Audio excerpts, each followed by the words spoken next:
think for a moment about what it means to feel right. It means that you think that your beliefs just perfectly reflect reality. And when you feel that way, you've got a problem to solve, which is, how are you going to explain all of those people who disagree with you? It turns out most of us explain those people the same way, by resorting to a series of unfortunate assumptions. The first thing we usually do when someone disagrees with us is we just assume they're ignorant. You know, they don't have access to the same information that we do, and when we generously share that information with them, they're going to see the light and come on over to our team. When that doesn't work, when it turns out those people have all the same facts that we do and they still disagree with us, then we move on to a second assumption, which is that they're idiots. They have all the right pieces of the puzzle, and they are too moronic to put them together correctly.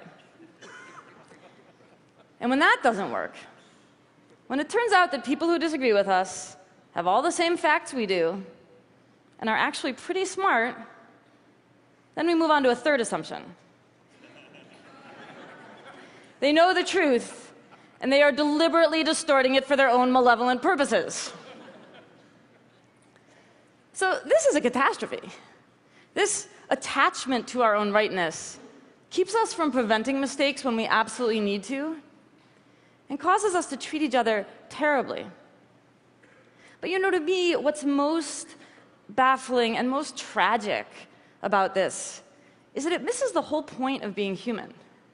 You know, it's like we want to imagine that our minds are just these perfectly translucent windows, and we just kind of gaze out of them and describe the world as it unfolds. And we want everybody else to gaze out of the same window and see the exact same thing. That is not true, and if it were, life would be incredibly boring. The miracle of your mind isn't that you can see the world as it is. It's that you can see the world as it isn't.